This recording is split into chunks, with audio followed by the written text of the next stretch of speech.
It's your boy John Mike.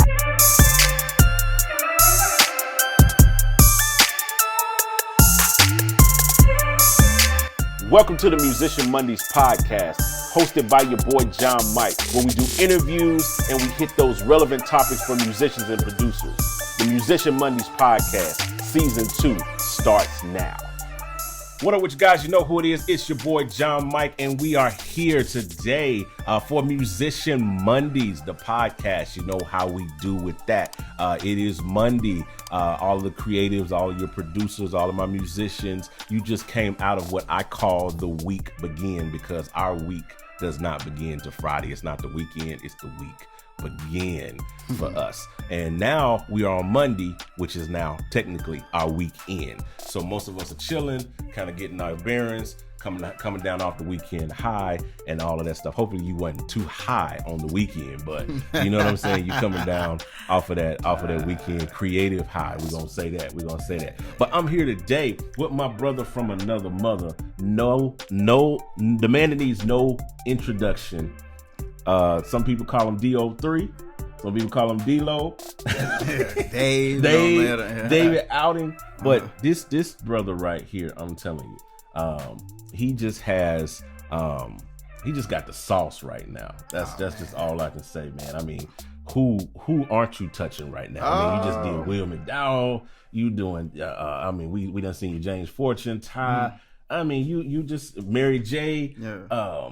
All of that stuff, man. You're killing the game right now. Oh, man. I won't say killing, but I'm trying to do a little something. Okay. You should do us a little. Make a little noise. Yeah, make a little noise. I ain't making no noise. Well, you making a lot of little noise there, bro. You making a lot of little noise there. Appreciate it. But, yo, so, man, I want you to kind of introduce yourself to the people, because, like, in our world, we know, there's those people that know you from the secular world. There's people that know you from the gospel world. Gotcha. All of that stuff like that. But let's congeal it all together into a thing. Those who might not know who this brother is sitting next to me, and what he walks in, and where the places he stands in, and the places people he plays for, and all of that. Yes, sir. Let them know, man, who you are, man. Well, everybody call me Dave or D-Lo or DO3. It don't even really matter, man. Just, I'm just a guy from Orlando, Florida. Most people call it the tourist town, but we actually got some culture there. Wow. You know what I'm saying? But from Orlando, Florida, born and raised, man. Now I'm in Atlanta, but born and raised there. Man, started off playing in church like everybody. Just playing in church. I actually started playing drums. Wow. Most musicians say they started off, but I really was playing drums. See, I've got to be. This is the issue. See, this is showing me. That's probably what's wrong with me. Why I'm not as good of a musician. Come on, man. As drums, I need to man. be. You got to start off because on the drums. I am probably the only keys player that did not start out on drums. Man, I've got to be the only keys player. I think I'm a unicorn. Man, look, man. I was playing on pots and pans. I didn't even want to play the keyboard, to be honest with you. Really? And something happened at my dad's church. To this day, I ain't even really never asked him. But that's always how it happens, man. My mom was like, "Yo, get on the keyboard." I was like, I don't know what this is. And I just started playing, man, and just start banging, start going to little finger chords, and man, it just, start elevating, man. And the thing about me, I'm very competitive. Yeah. It don't matter what it is. Madden. Yeah. It can basketball, boxing. Bro, we can do a popcorn eating contest, and I'm about to win. Yeah. But I was so competitive within myself and wanted to perfect that craft. And I just had a hunger and eager to just learn more, learn. And it was tough for me back then because I didn't have YouTube. I didn't have, the smartphones. We had the radio. I had the radio. Like my dad, Ben Tankard, used to come to my church. Bro, back way back in the day, he used to have a group, and I used to sit there and watch him when he came, or cats in my, church affiliation would come in town that were way better than me, and I would sit up there and just try to watch them and like, man, try to gather that information and go home and try to do it. So, I was very competitive, man, and I started getting a love to do it. I started gaining love to do it. My mom kept pushing me and my dad kept pushing me. Wow. And man, next thing I know, I was the head musician at their church. I would play like I was in front of 10,000 people, man. Wow. Like literally just sitting there just on my Ep.5. That was a joint. Yeah, I had an XP patch 013, dog. Come on. You know, the bass brass. Yeah, synth bass brass. That's and it. if you hit it soft, you know, if you hit it hard, it'll slap. Yeah, man. Yo, you know, and then when joint. I go into worship playing, I go to E Grand 008. You know what I'm saying? Those are my two patches, man. I ain't never moved from. Wow. But that, and then my dad got me an X5D chord. I started playing on that joint. See, that was my joint. That was like the baby X1. Yeah, That was the X1. Yeah. X1. I started. I had the X5, then I moved from the X5 to the N2. Yeah, see, I wanted the N1 and N2, yeah, but they couldn't afford that, so they got the baby X5D, and so I just started playing on that, man. That used to be then my joint, the Master Funk. Yeah, Master Funk, brother. Yeah, that was like the Master, piano. Master Funk had that little synth brass in there with the slap bass, bro. Ooh. And I started watching this one group called Apostle J.L. Cash. Okay. They played a big role in me growing up, and they used to play Trinities. Okay. This when the Trinities was just booming. And my dude Jeff had a patch on there. It had organ. I think it was called a gospel patch or gospel whatever. And it had an organ, the bass, the keys, and the brass. And the way he had it with his volume pedal, I just was like, Dad, I need that keyboard. And then again, you know, I couldn't get that one, so I got the Triton LE. Okay, I remember that. Yeah, I had a Triton LE. Yeah, man, and that's when I started sequencing. I started doing production and started sequencing. Wow. And man, and so from there, man, I just grew a love to do production. My dad, man, really, really blessed me, man. Like, I grew there. I built a culture there on discipline and wanting to grow. And I don't care if it was 20 people or 10 people out there. The musicians, we would rehearse for hours just for one song. Wow. I would put a little mic between the toms and put a secret microphone in the kick and turn the subs up and I just trying to make it happen. Man, just because I had a vision, man. You know, one of my other homies, he didn't know how to play the keys, but I said, play this line when this song comes up on this part. And he would play just certain lines of that song. So you was music director. Yeah, I was like, man, play this line. Before you even knew what an MD was. Man, I just wanted everything to be tight and right, man. Wow. And so my dad, one thing that my dad did that I honor him to this day, he blessed me. He said, I think I was around 16 or 17. And he said, son, I'm releasing you from the church. Wow. He called me in front of the whole church. He said, I'm releasing you from the church. Wow. And what I'm going to do is I'm going to release you because your gift is bigger than this room. And I don't want to hold you. I don't have the capacity or I don't have the funds. I don't have the resources to put you in certain places. Or to give you certain places and certain platforms. So I'm going to call some people to put you where you need to belong. And he literally called a church, a friend of my dad's, they needed a musician, and hired me as the MD when I was like 17, man.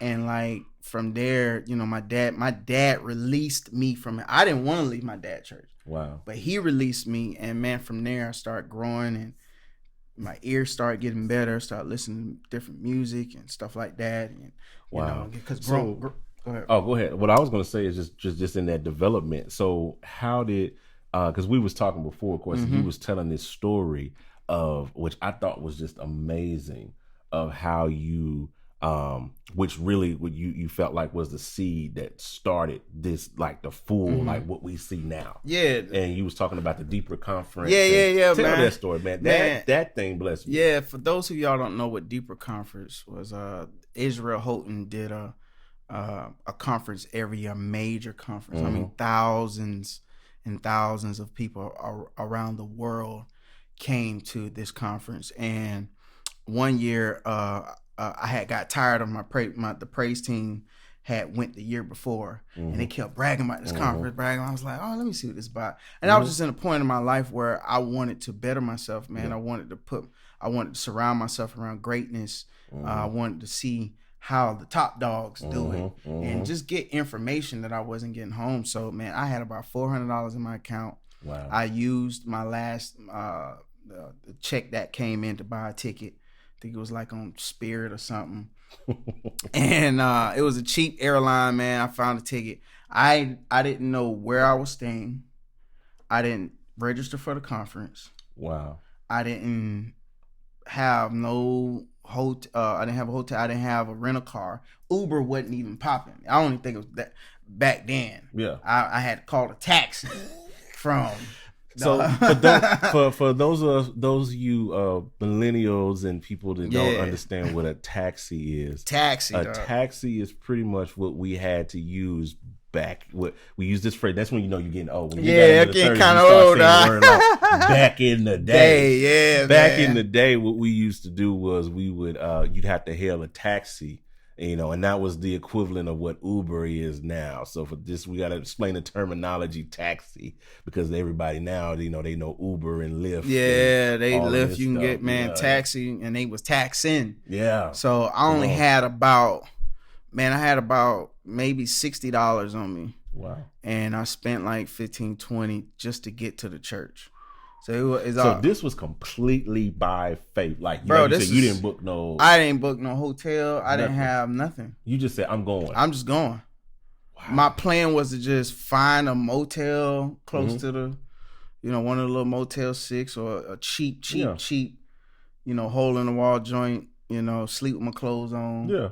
Take a shower. Just kind of one of those situations. I had it mapped up in my head. I was gonna buy a box of noodles, get some cookies, some chips, some drink, and call it a day. Wow. That's about $10 right there. Yeah. That'll last me. Actually, that'll last me a week. You feel me?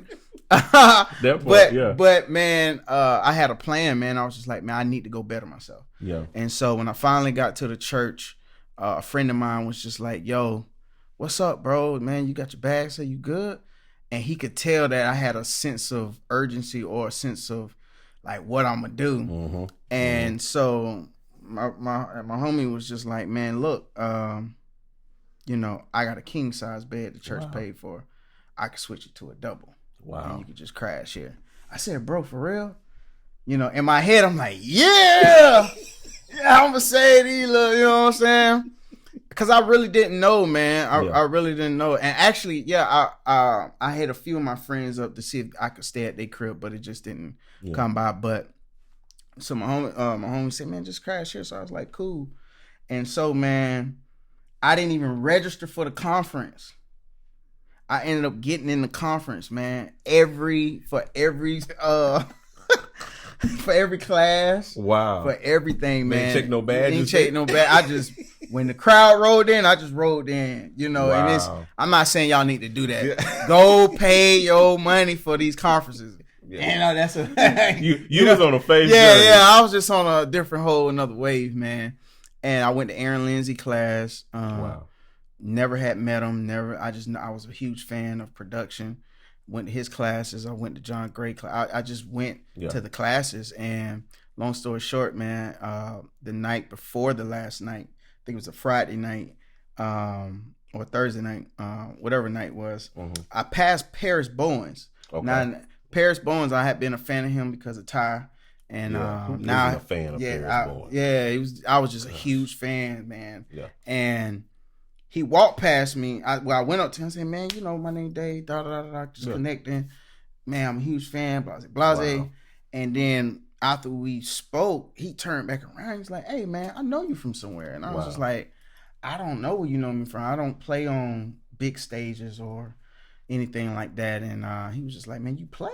I was like, yeah. He's like, man, I think I know you, man. Wow. And he was like, Tasha Cobbs is singing tonight. You want to play? And so I had a puzzled look on my face and was just like, are you serious? Right. You know what I'm saying? You Paris born, you asking me to play. And so my guy, Will McMillan, we were, via social media, homies. I talked to him sporadically, but he was playing. So I got on Oregon, man. Long story short, man, we churched these people, the white folk and black folk, so hard. We churched them so hard, man. It was like revival. John Gray preached, never forget it. And I was on Oregon, and man, it was just an awesome time. And from there, me and Paris we're brothers. That's like my man. So let me get this straight. So the praise team comes back bragging about a conference that they went to. Yeah, I never heard about it. Never heard about it. Yeah. You just say, I'm gonna pick up and just go. Got $400 in my account. Yeah. Go to the conference. Yeah.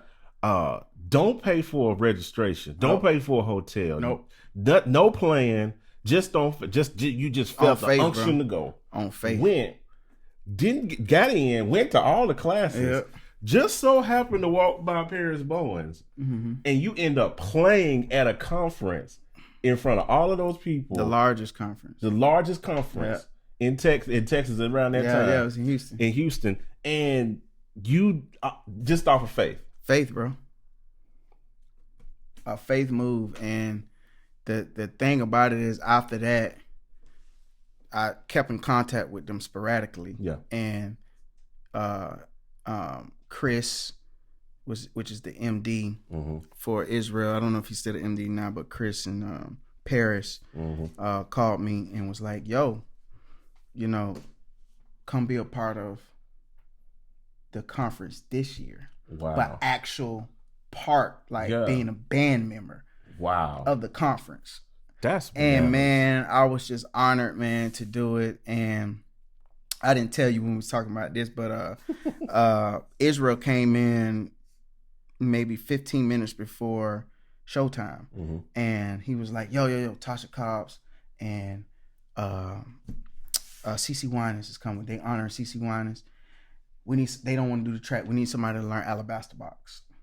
Now, for most, if you don't understand, Alabaster Box is not a song you just learn in 10 minutes if you never learned it. That's not one of those songs like, okay, 6 to the 4, 5. Right. In the bridge. No. You really have to learn the record. Yeah. Intro, verse, bridge, modulation, all of that, man. And so everybody looked at me, and I was just like, they was like, oh, Dave got it. And so I had to learn Alabaster Box and play it for Tasha Cobbs for CeCe Winans in front of 10,000 people. Wow. And you had 10 minutes. I had about 15 minutes to learn it. I came in back in sound check. I messed up on the intro. I beat myself up. I went back in the back and I said, you got it. Breathe. Showtime came. We did the service. She came in. We played it. Wow. And so ever since then, they had trusted me. I had got a call maybe a week or two later, and from Israel's management say, yo, Israel wants to take you on the road. That's bananas. And ever since then, that's how my career started. And my first doing like major gig was Israel Houghton. Wow. Now tell me, you was telling me about the passport situation. Oh, yeah. You gotta throw that in there. And so when management called me, he said, hey man, Israel wants to take you on the road. Okay, cool. You got your passport? And I said, yeah. And I never had my passport. That's the right answer. Yeah. I never had my passport. Yes, they did figure it out. Yeah. Afterwards. And so I immediately called my father. I said, Dad, I didn't got a lot of money.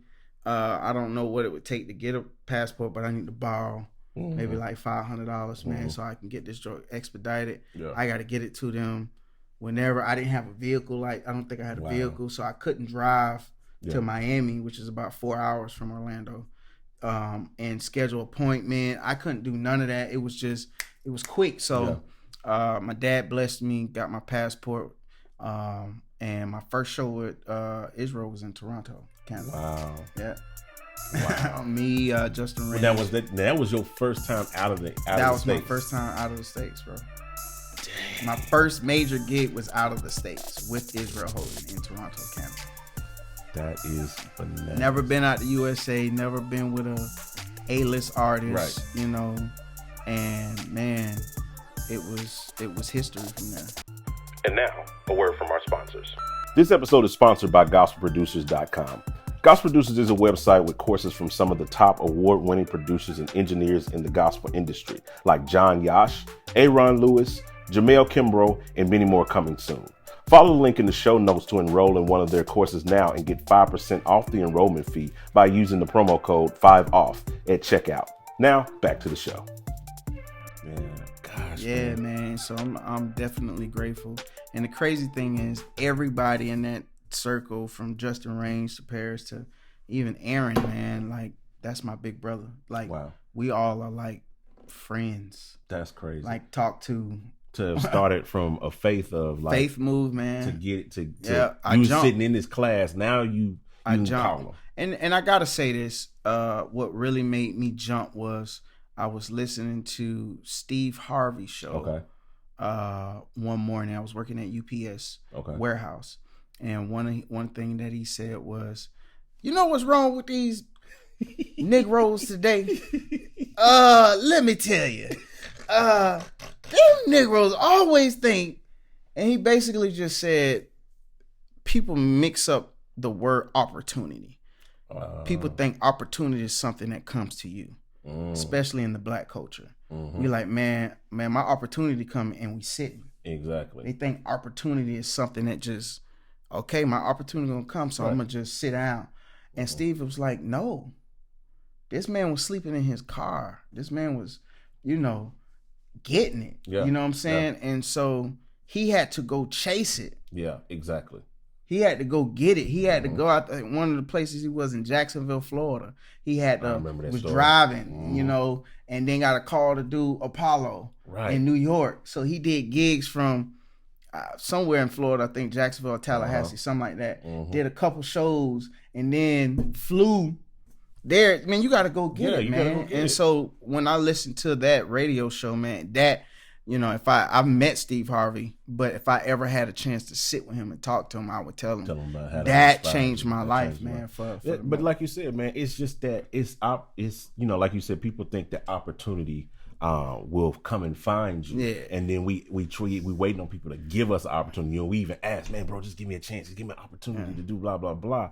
And, I get that and I understand that where that thought process comes in. What people fail to realize is opportunities sometimes do come, but when you position yourself. That's what I was going. Those are different things. If you position yourself, then you would definitely have the opportunity to win. You know what I'm saying? Shaq wasn't known for threes. Right. He was known for positioning himself to be one of the best, if not dominant players of all time. He knew he couldn't shoot from the three. Right. He knew he didn't have a pull-up. So what he had to do is he had to position himself. He had to finesse himself. So by the time he got a position, it was cake. Yep. You know what I'm saying? So I've learned that. I've learned that over the years. I think about Tyler Perry. One story, he was taking an interview when he was talking about the building of his new studio. And so I can't remember who he was interviewing with. I don't know if it was Gail Perry or whatever that Gail King, not Gail Perry.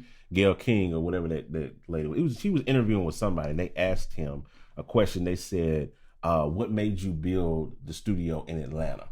And he said, I got tired of asking for a seat at the table. He said, so I went and built my own table. I was like, ooh. Yeah, man, that's powerful. You know what I'm saying? And so that the revelation in that, and he said, and after that he said, I went and built my own table. And he said, now I'm watching God prepare it. Because he said he'll prepare a table, for you in the prison. Who's gonna build a table? So he went and built the table, man. You gotta build it, man. You got to. So, instead of waiting on someone to give you that opportunity or chasing it, sometimes, it's hard to get a seat at the table that, when it's already full. Right. Or get in the circle that's already closed. Yeah. Sometimes you gotta create your own circle. And that's what I started doing. I built a band with my brothers called the Red Camp. Man, that's what I was going. We built that. That was a joint. Yeah, we built that band, and still to this day we're bros. All of us are individually doing our own separate things right now. We haven't really done none since 2016, but crazy. We built it. Yeah. We got tired of being overlooked.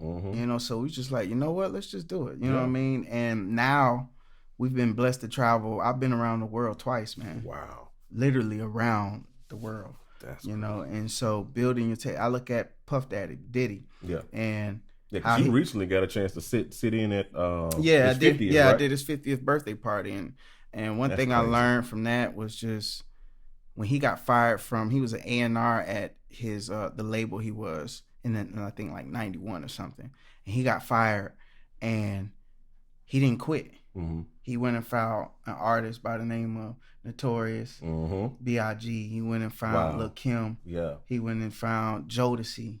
Most people realize that he was responsible for the way Jodeci sound and look.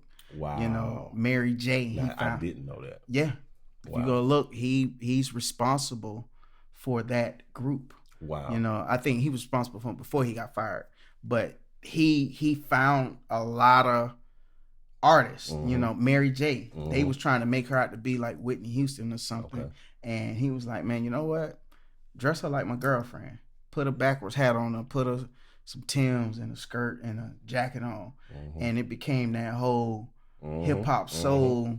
And he created Mary J. Blige. That's you know crazy. What I'm saying? He didn't quit. He went and got in there. Right now, he's one of my biggest inspirations, you know, just from being at his house, the 50th birthday party. And that was just it was just such a huge energy for me, energy transfer to just want to be better at who I am, expand my brain, man. Ever since then, I've been reading about different things, man, stuff I would never ever thought about reading that would just expand me as a person, expand me as a man, expand me as a businessman. Yeah. And, you know, venture out and want to be something huge to change the world, you know, change lives and change the world, retire my family. Of course, money, you know, wealth, that's good, but my biggest goal is to change the world, man. Change lives. When people come to me and write me, say, man, you my hero, or you changed my life with this song, or you did this, man,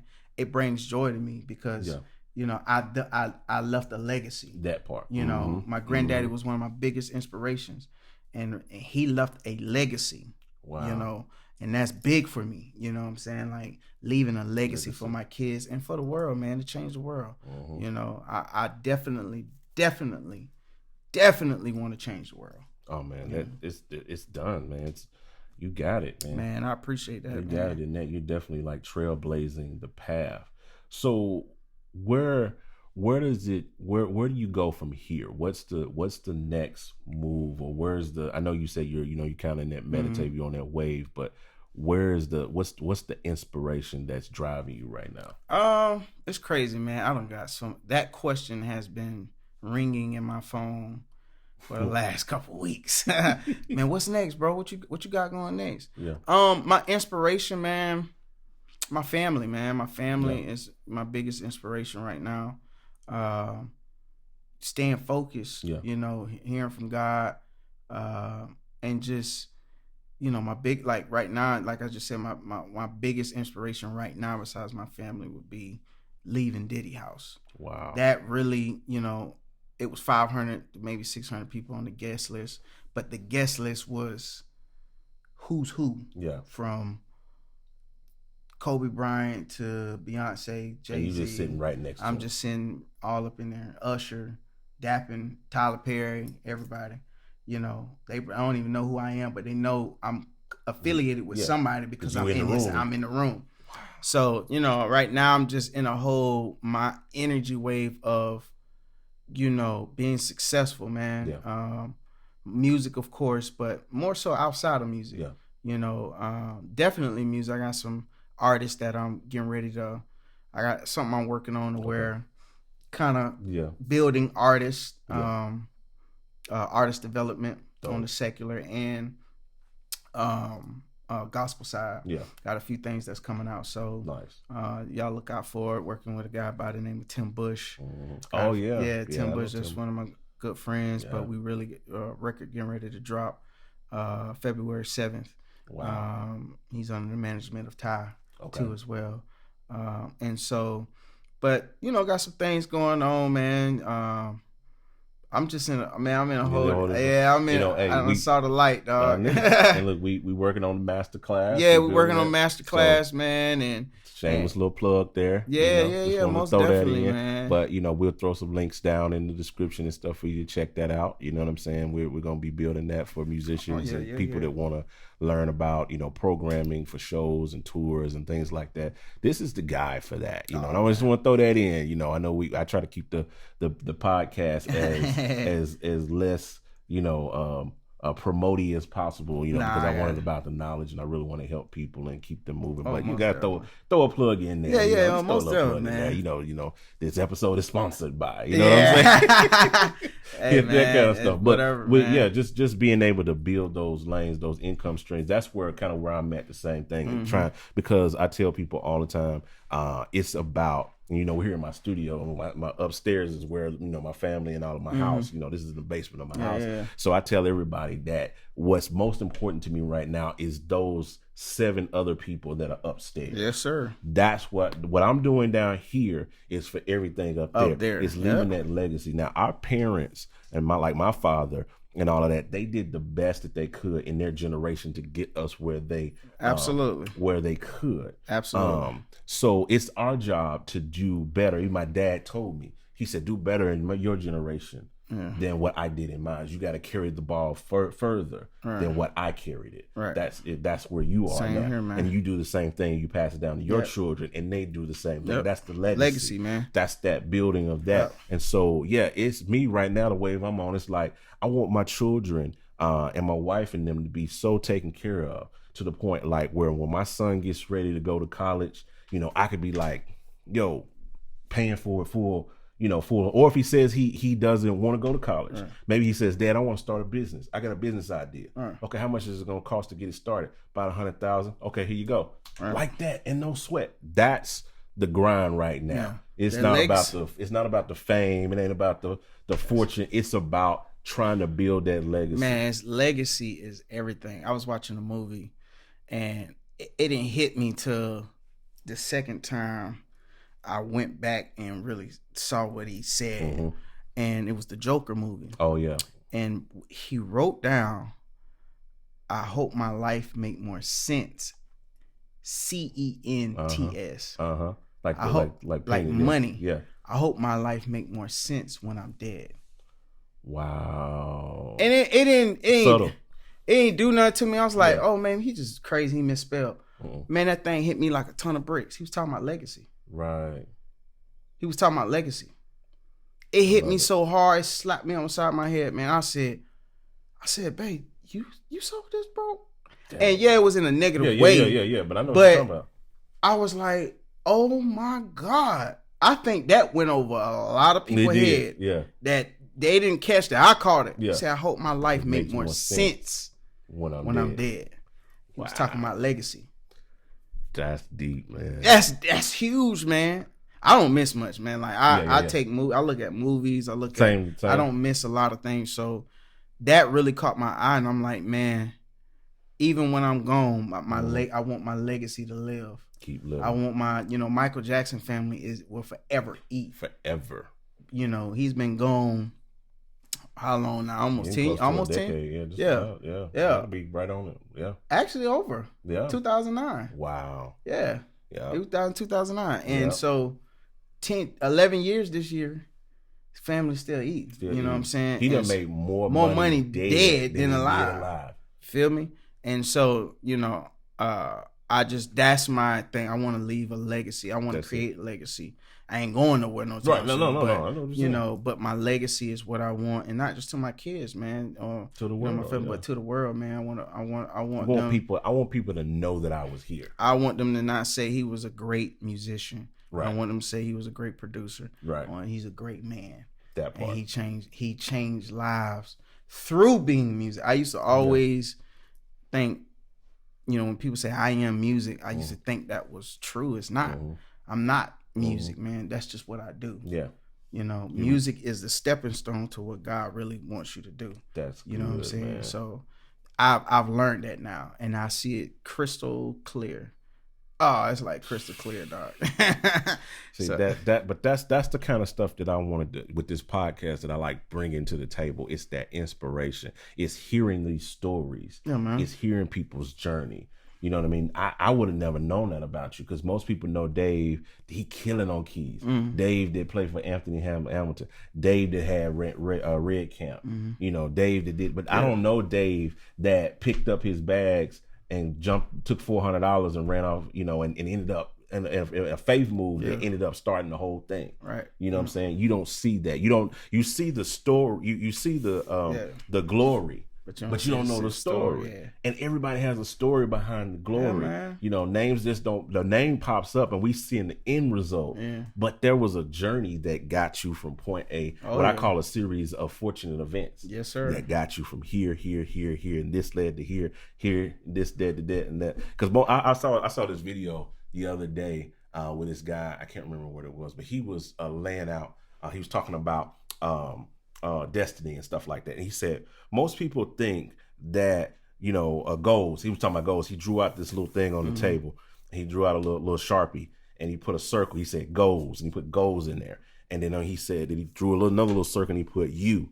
And he said, most people say, you know, they have a goal and they think that the goal is a straight line from here to goal, straight line. But he said you have to have like the Tarzan mentality when it comes to reaching your goal. He said because Tarzan, when he wants to get from one tree to the other, it's not a vine that just gets him swing straight there. He said he'll grab this vine that swings him over here, then this vine that swings him over there, and then it swings there. But what he learns in the zig and the zag, it takes him to places that he never thought he was going to go. Hits trees and he sees things that he never thought he was going to see. It's a process, man. And I use this analogy. People love Thanksgiving.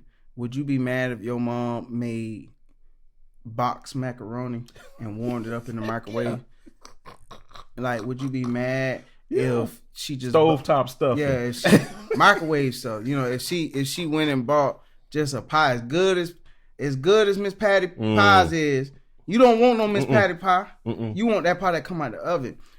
But that takes time. Yeah. You have to marinate the food. You got to clean it. Then you got to marinate it. You got to season it. You got to do this. You got to taste it. You got to cook it. You got to slow cook that mug. You got to do this. It's a whole bunch of process that people don't understand sometimes. And when I use that analogy, it's like, oh, okay, I got you. Yeah, because the generation now is, and you can't blame them to a certain extent because they've been handicapped by technology in the world, social media, the world, man. Like social media is so quick. It's such a get rich, quick thing now, man. From lottery to YouTube to anything. Like people don't really, have that work ethic anymore. You know what I'm saying? Like even the women, the dudes, whatever, man. And so you gotta understand that process, man, on how to. And I'm grateful that I'm caught in the middle from the old school and the new school, so definitely, man, I enjoy the process more than the end result, to be honest. I love it, man. Well, we wanted to jump in and just share a little bit of D-Lo's journey. We got a couple of more we're going to jump on you, but I don't want to hit multiple subjects in one. I want to try to take a focus, but I have another one we're going to do just on musicians and mental health because he has a really good story that I want to get on wax, and I know people really need to hear as a result to that. So I'm going to close this one out, but we're going to pick up again next week with another topic that's going to really bless you guys.